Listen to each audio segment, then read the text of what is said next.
clinics.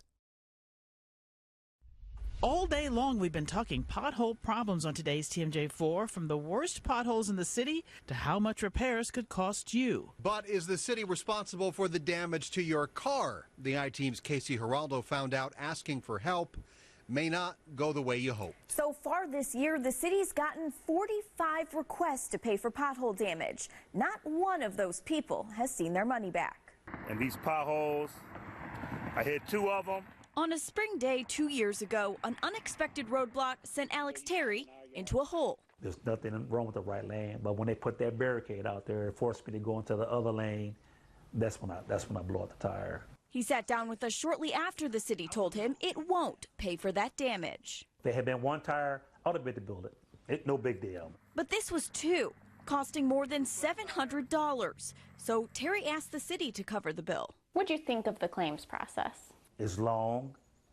I don't know why. Terry didn't hear back from the city for almost a year. His claim ended up denied. So did an appeal, his last shot to get his money back. So this whole saga has been a full 2 years for you? Yes. And you didn't get any money from it? I didn't get anything. Turns out Terry's story is not unique. It goes all the way for blocks. I mean, that's terrible. Alderman Mark Borkowski heads the city committee that approves or denies claims. He says he's never seen one approved. Why is that the way that it is? Well, the state basically gives the city this immunity, if you will, okay? And so it's just kind of, it is unfair. Borkowski is talking about this state law. It used to hold the city responsible for damage done by potholes, but it was repealed in 2011. I feel for them. It's not fair. Bottom line, it's not fair. If this is so unfair, why not approve the claims? Why not make it fair? Very simple. We don't have the money. I think there are a lot of people who will be watching this story who would say, I'm strapped for cash too, and I'm not responsible for keeping the roads in good shape. There's many times that people come before our committee, and it was clearly the wrong place at the wrong time, and it's grossly unfair, and you feel for them. That's just basically telling me we can pay you, but we don't have to if we don't want to. How does that sit with you? It doesn't sit well at all. Why not?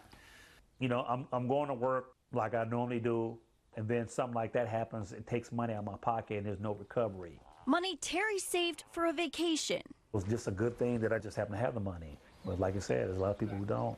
Terry tells me he wouldn't even recommend someone try to get their money back. He says he's considered going through small claims court, but that's going to cost him more money, so he's not sure it's worth it. Stephen Carroll? Thank you, Casey. Now, the I-Team came together for full coverage of the pothole problems in our area. On our TMJ4 Facebook page, you can watch them talk about each of their stories, how they collaborated to make this all happen.